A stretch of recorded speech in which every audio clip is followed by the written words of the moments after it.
Et donc, on a quand même des partenaires officiels, donc c'est le intra-groupe, mais vers l'extérieur, on a comme partenaire la COCOF, qui représente l'État, et les fédérations. Et alors, on fait partie de c'est pas vraiment des partenariats, ça, de plein de projets. Il y a certains projets pour des groupes cibles spécifiques. Un exemple, en santé mentale, c'est un bel exemple. Donc, des personnes âgées qui, elles, sont vraiment des grands déficients mentaux. C'est pas notre spécialité, il y a des gens beaucoup plus spécialisés que nous, mais nous, notre spécialité, c'est la prise en charge à domicile, et donc on échange dedans. Et donc, c'est des patients dont, a priori, là, on ne saurait pas s'occuper parce que nous, on fait pas de patients psychiatriques lourds, mais par contre, on a des accords et des échanges avec eux. Au niveau des sages-femmes aussi, on a un partenariat avec un centre pour demandeurs d'asile, Arik Sansar, qui s'occupe que des demandeurs d'asile mineurs. Donc, les demandeurs d'asile mineurs, filles enceintes, vont tout au même endroit avec Sansar, et elles sont prises en charge, et nos sages-femmes font partie de la prise en charge. Et là, c'est un chouette partenariat. Mais c'est des partenariats techniques sur des trucs très précis, très spécifiques. Et la prochaine question, c'était sur les concurrents. Enfin, ouais. Je crois que c'est plus les petites initiatives. Oui, c'est la concurrence, c'est les petites initiatives privées. Et alors, on est dans un secteur très social, non marchand, et donc on ne parle pas vraiment de concurrence entre nous.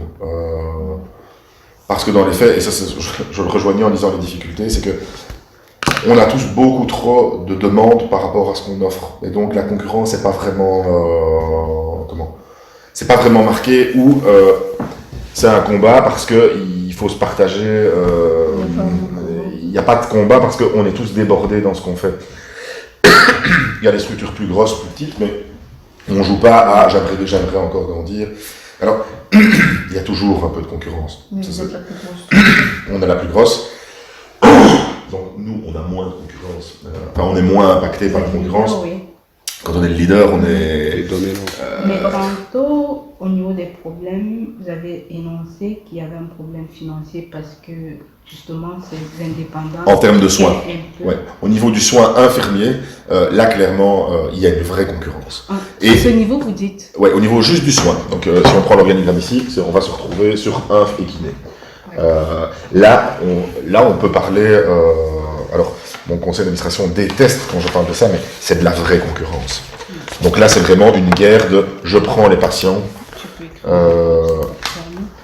je prends tes patients, tu prends mes patients, quoi. On est vraiment dans. Il faut le réimprimer, je peux l'envoyer en format électronique aussi. Là, on est vraiment dans de la concurrence pure dure et dans des logiques commerciales pure dure. Celui qui offre les meilleurs services, les services les plus rapides, les services là, on est dans de la vraie. En aide à domicile, pas du tout. Oui. C'est vraiment de la prestation. Mais là, en soins, on y est. Et alors, ça crée des déséquilibres financiers qui sont réels. Et alors, on se retrouve dans des logiques de compression où nous, on ne sait pas faire la même chose. Mais vous avez des prix spéciaux? Je comprends pas pourquoi il y a de la concurrence. Ben parce que donc, le patient paye un prix spécial. Donc le patient, lui, il va... l'infirmier qui va venir faire une piqûre au patient et changer un pansement, le patient il paye la même chose. Par contre, l'infirmier, ce que gagne l'infirmier sur sa journée et combien d'actes il fait par journée, ça reste quand même quelque chose propre à l'employeur. Et ce qui se passe, je ne suis pas en train de critiquer le modèle indépendant, c'est juste des modèles différents. Ce qui se passe, c'est que le modèle indépendant, là où nous, on va faire plus ou moins 13 actes par jour, donc on va plus ou moins, dans les fameux codes, on va faire 13 prestations techniques chez un patient. Un infirmier qui travaille une journée va faire maximum 13 actes. Ça ne veut pas dire 13 patients, parce qu'il y a des patients chez qui il faut rester 2 heures, mais il y a 13 actes infirmiers qui sont mis. Il y a des infirmiers indépendants qui font entre 35 et 45 actes par jour. Donc déjà, là, il y a un level, parce que ça va beaucoup plus vite, parce que... Et je ne suis pas du tout là pour critiquer le modèle, parce que finalement, le patient et la liberté thérapeutique fait que le patient il est libre d'être content ou pas content. Donc,